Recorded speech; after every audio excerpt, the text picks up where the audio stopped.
Oh, Larry Lewis. I know. Where do you want to go? You live in New York. How should we start this? Okay, this is what we got. So they don't talk to the... Okay, start it. Tonight? Oh, go ahead. Okay, wait, let's go back. We'll go back. I'll give you four kind of, right? Okay, so you're going to start. Okay. Okay, so I'll give you 1, 2, 3, 4, and then you pick it up with the introduction of your names, all right? Of who you are. All right. And that's all? Just you say your name and then switch over to Weldon, let him say his name, and then start. 5 to Okay. 5. Okay, ready? 1, 2, 3, begin. Good evening. My name is Janice Cafassa. My name is Weldon Clears.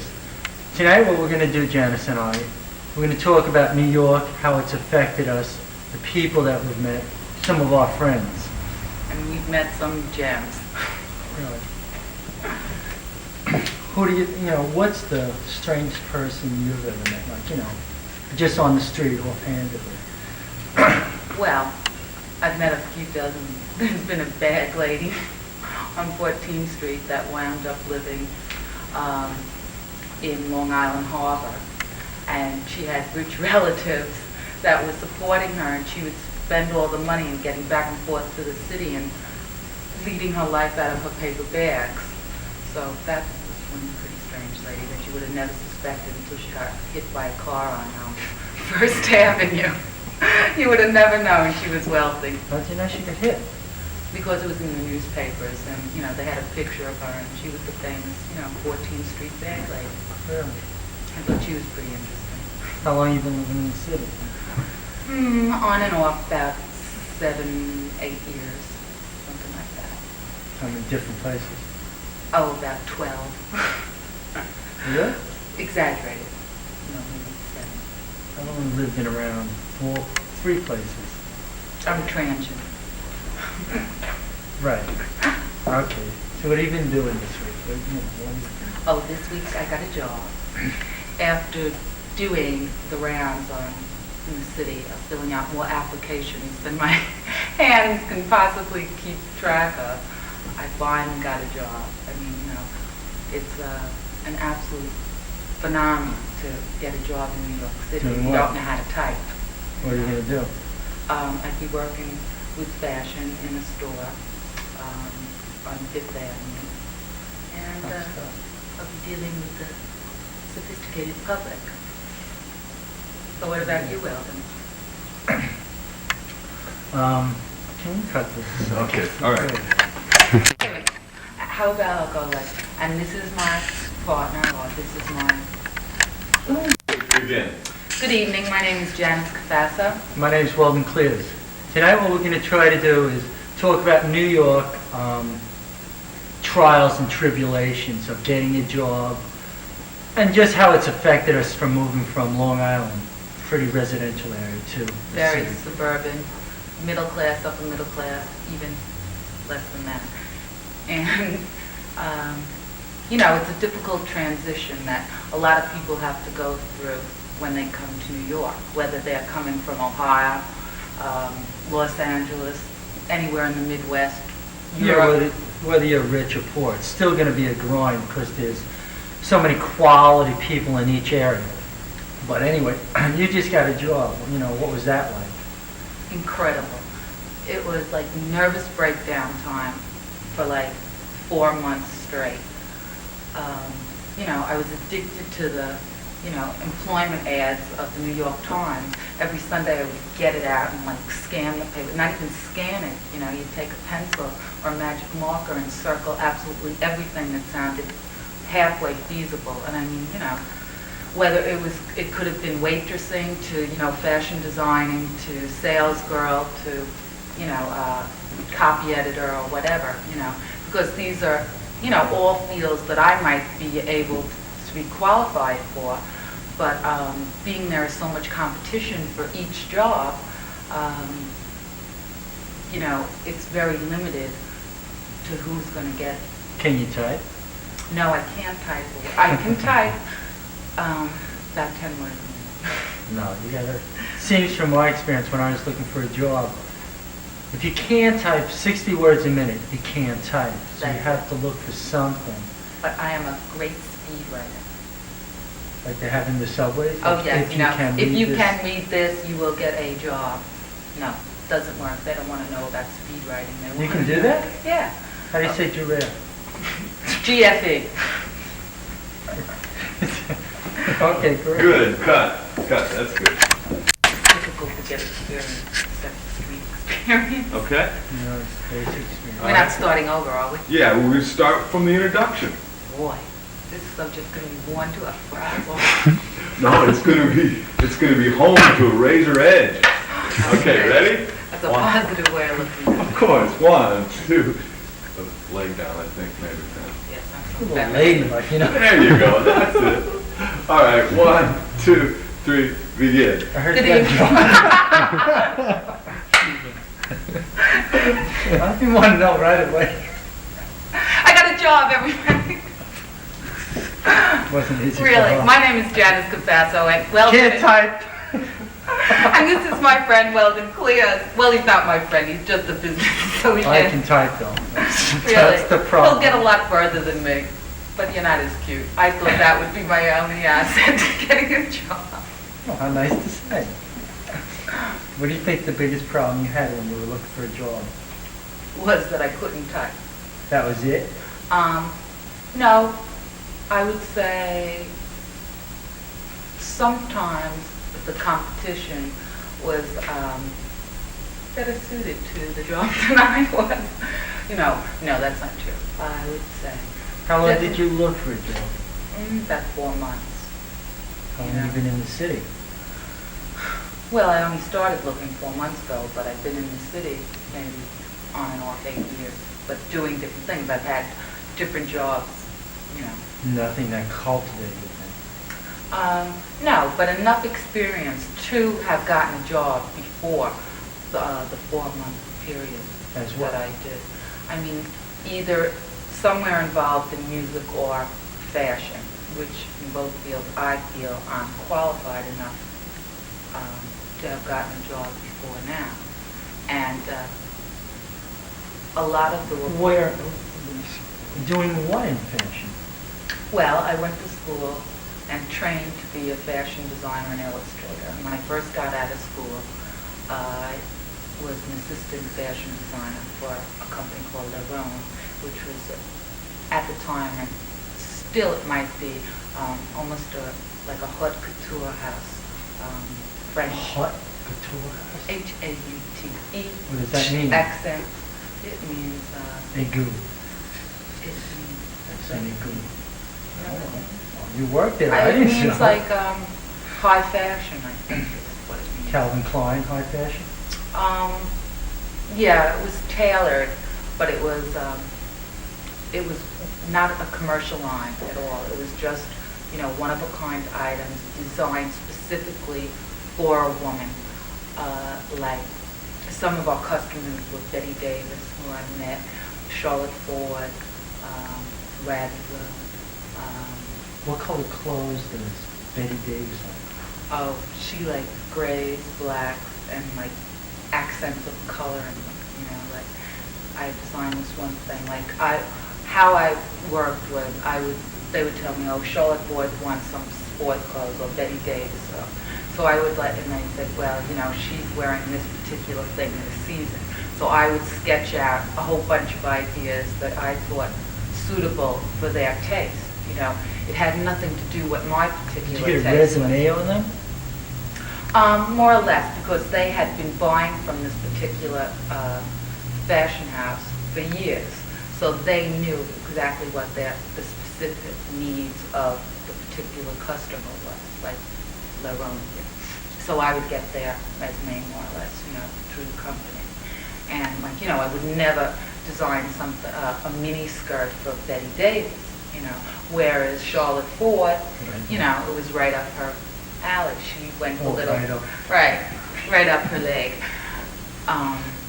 Well, then, did you go to a hiring agency?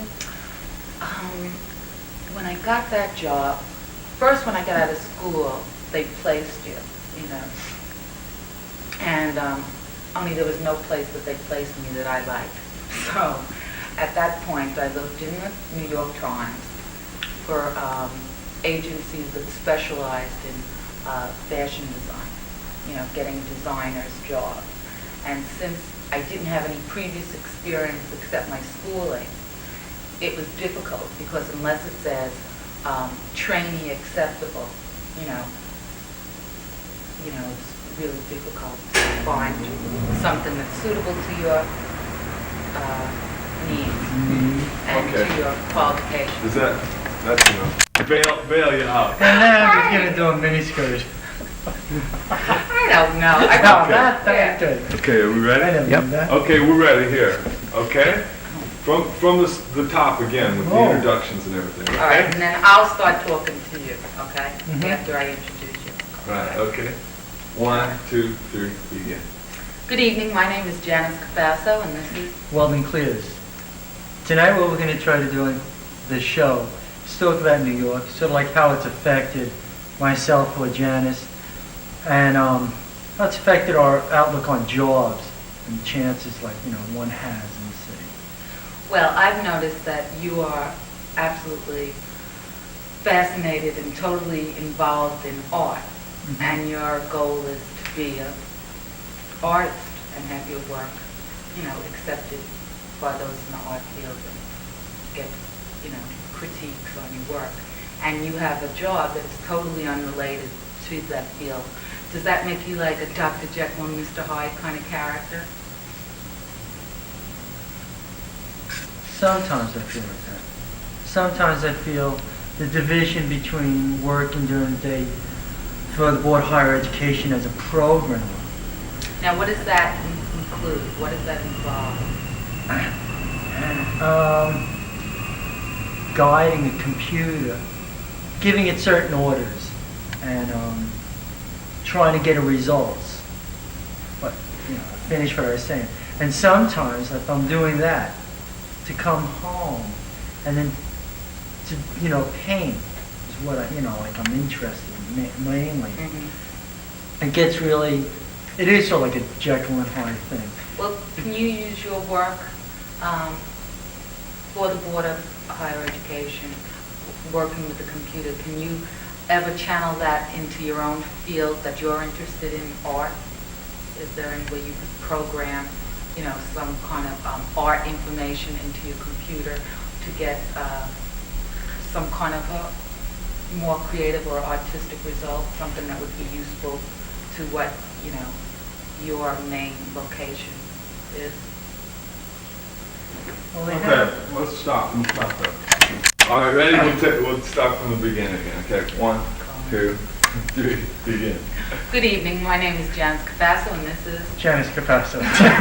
We're going to try to guess who's one another. No, my name's Weldon Clears. Are you sure? Before it started, it was. Oh. And I think what we're going to try to do is talk about one another, like how the city, New York, the Big Apple, has affected either one of us. Are you still saying Weldon after being in the city for how many years now? No, I don't think so, folks. That was too heavy. No, for 5 years. Yeah, I think I'm a lot more saner. I don't really know what that word means.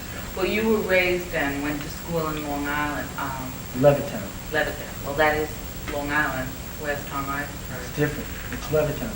Well, explain that. They write books on Levittown. It's a weird environment. You have a lot of people in one area. It was Well, it War was that babies. one design, No, war babies. one architect, Levitt, right, that did all the little matchbox homes. Yeah, that's where I grew up, in a matchbox home. I figured. Well, you turned out like a Sterling example. a hot stick. Don't you have Okay. a question for me? Yes. Come on now, Weldon. I want to know how. Okay, all right, let's When go you once said more. that, I was just have a heart attack already. Begin! Smile! Hi, my name is Janice Capasso, and this is. Weldon Clears. I'm glad his name is still Weldon Clears. Last time it was Janice Capasso. Okay. Tonight we're going to try to talk about how New York has affected us and how our upbringing in Long Island has had any bearing on our life in the city. Or anything else that comes to mind. Right, it can, which should be varied. Con Edison bills. Please, let's not talk about that. What, you got a big one? Well, now that summer's coming, definitely, air conditioning. I'm not gonna pull it. It's You're too not? expensive. No, It it's a is, big but bill it- as it is. Yeah, but wouldn't we need it here? I mean, It's too big a place, 2,500 square feet. You Oh, just well. can't, it just doesn't work out. you'll be Oh, behind sweating your it New York out this place. summer. Really, you and Harold have a permanent guest. Well, we'll see about that. Maybe, maybe you could Sure sell will. a painting or two and get some extra money for air conditioning this summer. I think it's a luxury everybody should have in New York City. Well, so Weldon, let me ask you about growing up in Levittown. I'm very interested in that little suburban area. Jesus Christ. Well, Okay, all right. that's what stop. happens when you live in Levittown. All right. Yeah. Begin. Good evening, my name is Janice Cafasso and this is Weldon, please. Isn't he cute, folks? We're going to try to talk about some of the things that interest us and how New York's affected us. What do you want to talk about? What do you want to talk about? Well, I just got a job, and I think that's worth talking about. First of all, it was the most back-breaking, nervous condition I'd ever been through in like years. You've been on vacation a long time, though. Yes, I have been. 4 Right. months is pretty good. Yeah, but it was an unpaid vacation, so you can't do very much without money in New York. I mean, maybe if I was up in the mountains or in the Himalayas studying with a guru, it wouldn't matter. But in New York, Should have went to Europe and been a waitress. How's that? why? Americans are, Well, American girls, like French girls, English girls. They get a better break in the States as a waitress. I always give them a bigger tip. oh, do you? Their accent, I like their accent. You're prejudiced. That's why I'm out of the They're job.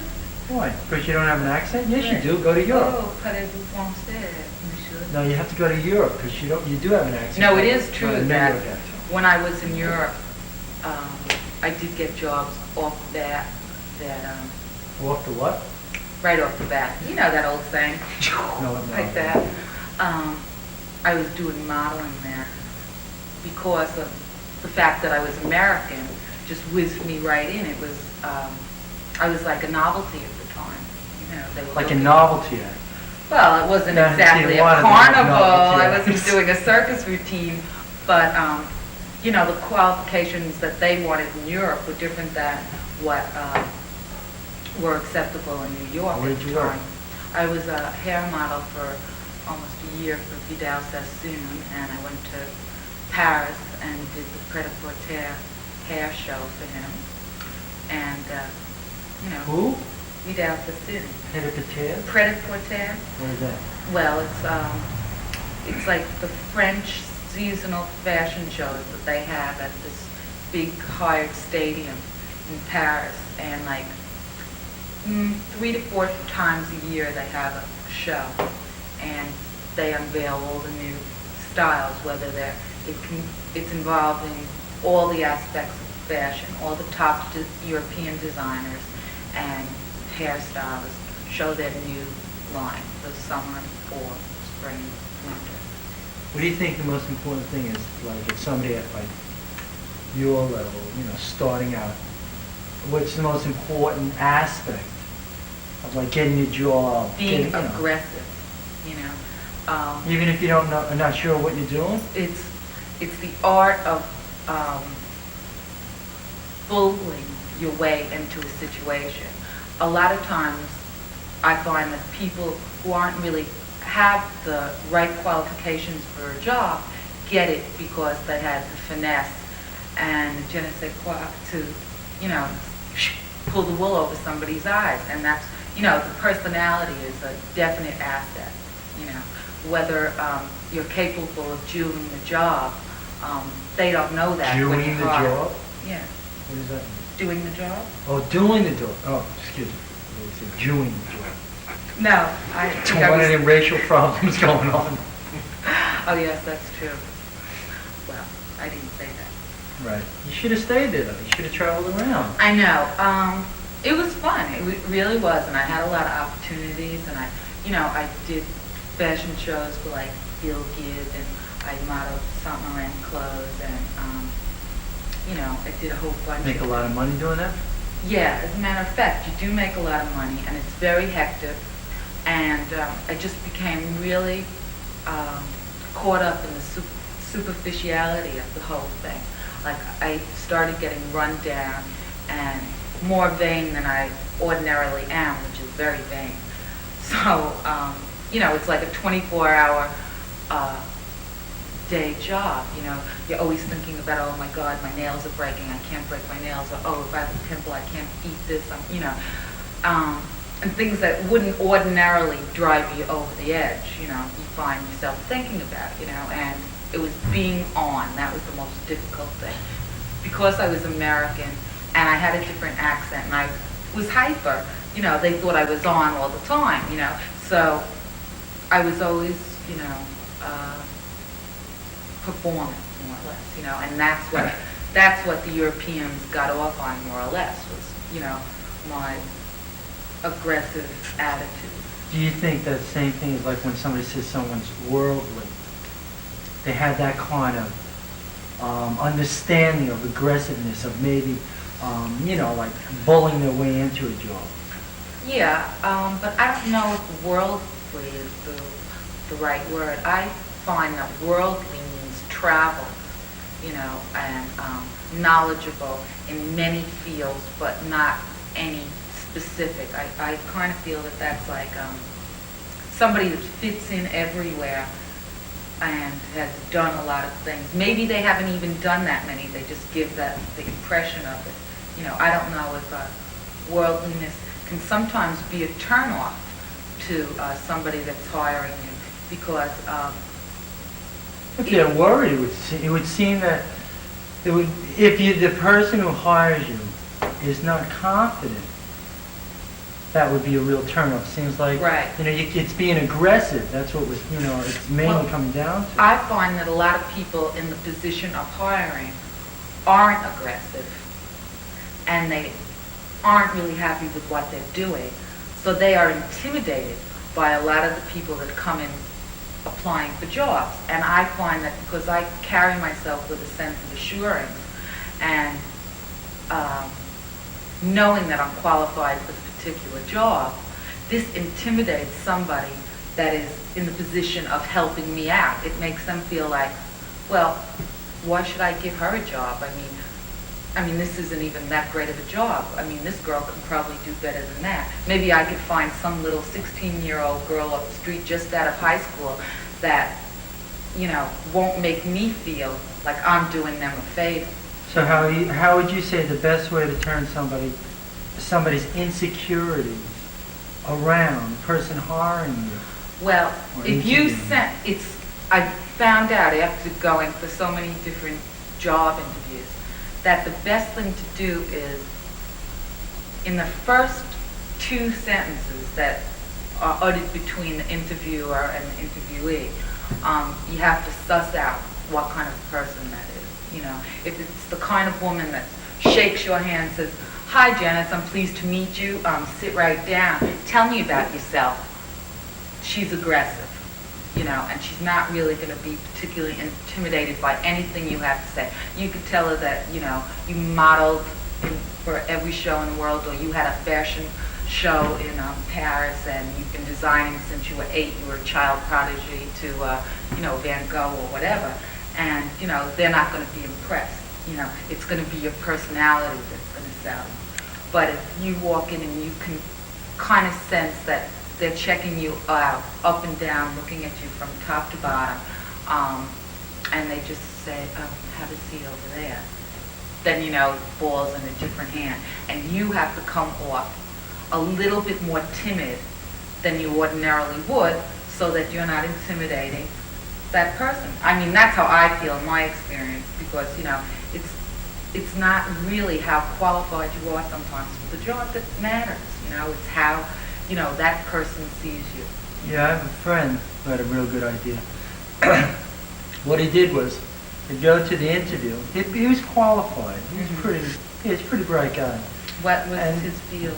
He's a lawyer. Okay. And what he would do is when he got interviewed, after he was saying the first couple of sentences, there's no real time schedule, but he turned it around. So he was asking the interviewer what was his idea on the job that he was being interviewing people about.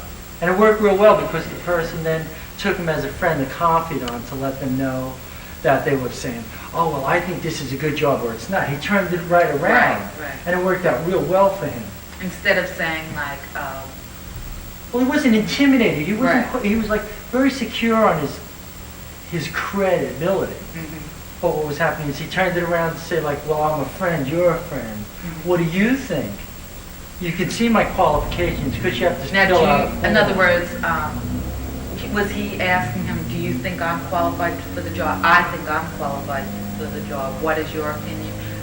Or Yeah, in a sense, he's saying that. He's saying, here's my qualifications, and here's what I think I could do. Now, how does the job what relate can to you myself do to me, now? do for me more or less, and let him know that he's confident enough to know that he can fulfill the requirements of the job entail, and what can the job do for him. In other words, like, what benefits he's going to get out of it, and where he can get, like, where he's going to go, if it's going to be a career or it's going to be just a passing. So if you know all this, how come you had to wait 4 months to get a job? It took a long time. I mean, it really did. It's like an art. I mean, after a while, you fill out so many applications.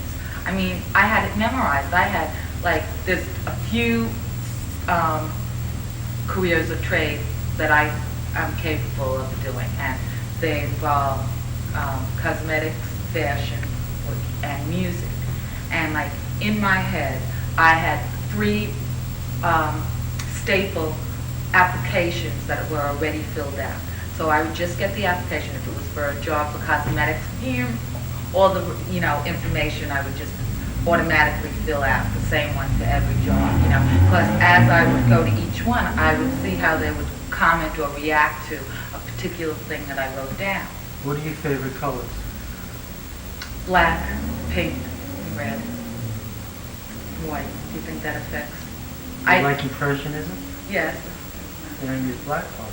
But that's okay. I mean, I think black's a very good color to wear for when you're going for an interview.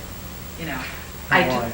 Because it's subdued and it's subtle, and it shows that you've got a sense of style, but you're not going to be so flamboyant that you're going to be too outstanding and like take away from the position that you're supposed to Do be. you think you could be overdressed? Oh, definitely. Yeah? I mean, I realize that any of the people that are, I know that I have a sense of flair for fashion, and I know that most of the interviewers are pretty drab looking.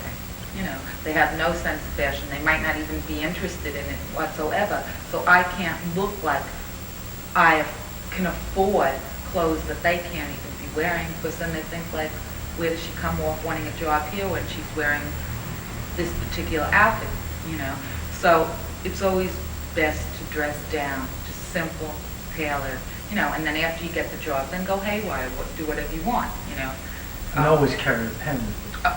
Pen is necessary, and I carry a purple one, a purple flare Pentel, because I noticed that when you get 100 people that they have to interview, mine stands out, the first one. I use either purple or turquoise, and it works every time. They'll hand me a pencil. I mean, how boring is it to look at 25,